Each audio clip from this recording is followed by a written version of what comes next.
بسم اللہ۔ حضرت مریم علیہ السلام حضرت عیسیٰ علیہ السلام کی والدہ مبارکہ حضرت عمران کی بیٹی تھی۔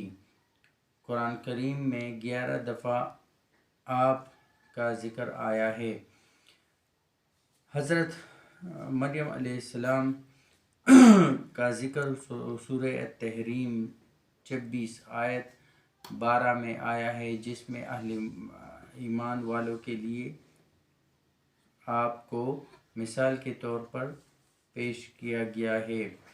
آپ نہایت پاک باز، اپنے عصمت کی حفاظت کرنے والی اور کلمات الہی اور کتب الہی کی تصدیق کرنے والی تھی۔ آپ کا مقام کے بارے میں احادیث شریف میں بھی ذکر آیا ہے۔ احادیث میں جس طرح مردوں میں تو حضرت محمد صلی اللہ علیہ وسلم کا ارشاد ہے کہ مردوں میں تو کامل بہت سے ہیں، لیکن عورتوں میں کامل حضرت مریم علیہ السلام، حضرت آسیہ علیہ السلام زوجہ فرعون اور حضرت عائشہ رضی اللہ تعالیٰ عنہ کامل ترین ہے۔ صحیح بخاری۔ ایک دوسرے حدیث میں حضرت مریم علیہ السلام کو بہترین عورت قرار دیا گیا ہے، اور 4 عورتیں حضرت مریم علیہ السلام، حضرت آسیہ زوجہ فرعون، حضرت خدیجہ بنت خویلد رضی اللہ تعالیٰ عنہ اور حضرت فاطمہ بنت محمد صلی اللہ علیہ وسلم تمام جہانوں کی عورتوں میں سے بہترین ہیں۔ حضرت آسیہ والدین حضرت مریم علیہ السلام کے والدین حضرت عمران اور حضرت حنہ تھے۔ حضرت عمران داؤد علیہ السلام کے خاندان میں سے تھے۔ آپ بنی اسرائیل کے اعلیٰ خاندانوں میں سے تھے۔ آپ ائمہ حضرت عمران ائمہ بیت المقدس میں سے ایک تھے۔ حضرت حنہ انتہائی پاک باز، نیک سیرت اور عبادت گزار خاتون تھی۔ حضرت حنہ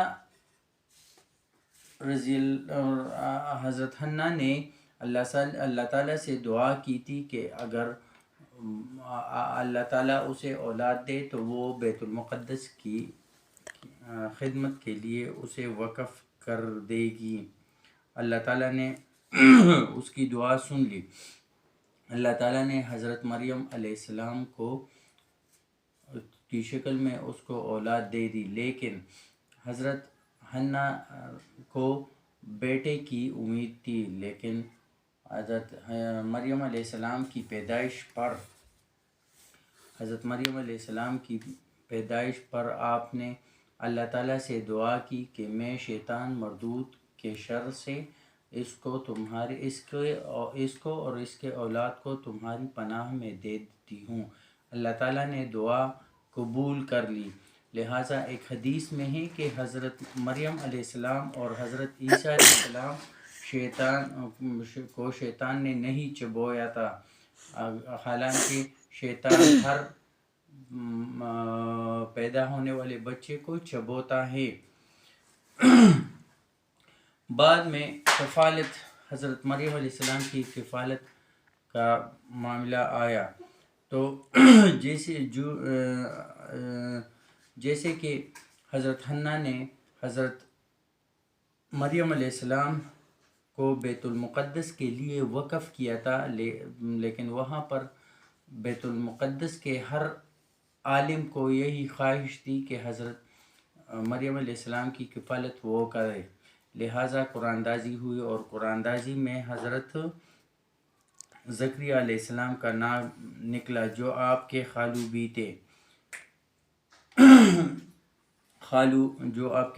تھے۔ حضرت وہ کفالت کر رہے تھے، لیکن جب بھی وہ حجرے میں تشریف لے جاتے تھے تو وہ بے موسم پل پاتے تھے حضرت مریم علیہ السلام کے پاس کہ ہاں.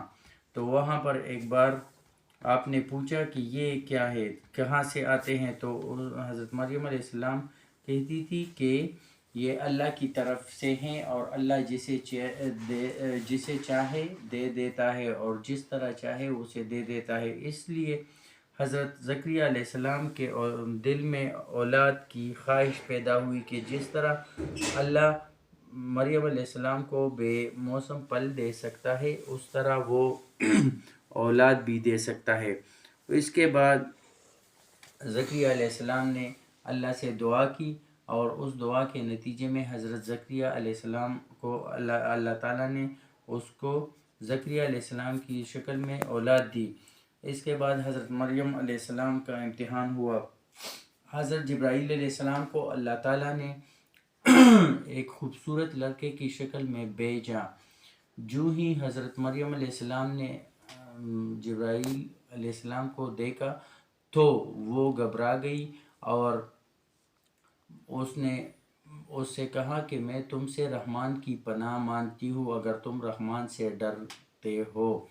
اس پر حضرت جبرائیل علیہ السلام نے فرمایا کہ میں ڈرنے کی بات نہیں ہے، میں اللہ کی طرف سے ایک جبرائیل علیہ السلام ہوں اور آپ کے لیے خوشخبری لایا ہوں. آپ کو اللہ تعالیٰ ایک بیٹے سے نوازنے والا ہے. تو اس لیے جب حضرت مریم علیہ السلام کو اس پر بہت تعجب ہوا کیونکہ ابھی تو مریم علیہ السلام کی شادی نہیں ہوئی تھی اور نہ وہ ایسی کوئی برائی اس میں تھی، جس پر حضرت جبرائیل علیہ السلام نے آپ کو تسلی دی اور آپ کو فرمایا کہ جس طرح حضرت آدم علیہ السلام کو اللہ تعالیٰ نے مٹی سے بنایا اور روایت کے مطابق کہا جاتا ہے کہ حوا علیہ السلام کو اس کی بائیں پسلی سے نکالا، یا ایک روایت یہ بھی ہے بائیں پسلی سے پیدا کیا، یا ایک روایت یہ بھی ہے کہ آپ کو بھی اسی مٹی سے پیدا کیا. اس کے بعد حضرت مریم علیہ السلام کو یہ ڈر تھا کہ وہ پاک دامن اور وہ یہ کیسے کرے گی، تو اس لیے وہ 8 میل دور بیت لحم کے جنگل میں چلی گئی. حضرت عیسیٰ علیہ السلام کی وہاں ولادت ہوئی. ولادت بہت تکلیف تھی. اس تکلیف کی وجہ سے حضرت مریم علیہ السلام نے حسرت بھرے انداز سے کہا کہ کاش میں مر جاتی، کیونکہ وہاں پر نہ کوئی خدمت کرنے کے لیے تھا، نہ کوئی پانی وغیرہ کھانے پینے کا بھی کچھ نہیں تھا. جس پر حضرت جبرائیل علیہ السلام نے وہاں آپ کو تسلی دی کہ تمہارے پاؤں کے نیچے سے میٹھا چشمہ نکلے گا اور کھجور کا یہ درخت تم اس کے تنے کو اپنی طرف کھینچو، وہاں سے میٹھی کھجوریں آئے گی پکی ہوئی.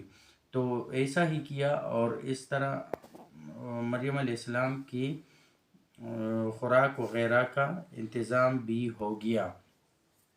اب یہ اور اس طرح حضرت عیسیٰ علیہ السلام کی ولادت ہوئی. نہایت پاک باز رسول اور انتہائی بہت زیادہ صفتیں اللہ تعالیٰ نے حضرت عیسیٰ علیہ السلام کو دی تھی. اس کے بعد لوگوں کے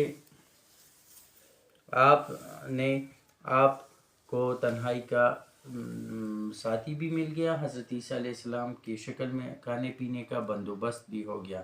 لیکن اب حضرت مریم علیہ السلام کے ذہن میں تھا کہ میں لوگوں کو کیا جواب دوں گی. اس لیے آپ جبرائیل علیہ السلام نے آپ سے فرمایا کہ تم لوگوں سے کہنا کہ میں نے رحمان کے لیے چپ کا روزہ رکھا ہوا ہے اور میں آج کچھ نہیں بولوں گی. تو لہٰذا ایسا ہی کیا اور اس کی شریعت میں چپ کا روزہ جائز تھا اور شریعت محمدی صلی اللہ علیہ وآلہ وسلم میں جائز نہیں ہیں۔ اعتراضات ہوئے۔ اعتراضات کیا تھے؟ جب وہ گود میں حضرت عیسیٰ علیہ السلام کو لائی اپنے خاندان والوں کے پاس، تو خاندان والوں نے کہا کہ یہ تم نے کیا، تمہاری تو شادی بھی نہیں ہوئی اور بچہ پیدا ہو گیا۔ اے ہارون کی بہن، یعنی ہارون علیہ السلام کا بنی اسرائیل کا حوالہ دیا، نہ تو تمہارے ابا ایسے تھے اور نہ ماں ایسی تھی، تم تو اچھے خاندان کی تھی، اس لہٰذا یہ تم نے کیا۔ تو اس پر اس نے کہا کہ اس کا جواب بچے کی طرف اشارہ کرتے ہوئے بتایا کہ وہ دے گا۔ تو کیونکہ وہ کیا جواب دیتا، وہ تو بچہ ہے۔ حضرت عیسیٰ علیہ السلام نے ان کے اعتراضات کا جواب دیا اور بولے کہ میں اللہ کا بندہ ہوں، اللہ کا رسول ہوں۔ بچپن میں وہ بول پڑے اور سب اعتراضات ان کے ختم کر دیے اور حضرت مریم علیہ السلام کی پاک دامنی کا ثبوت دیا۔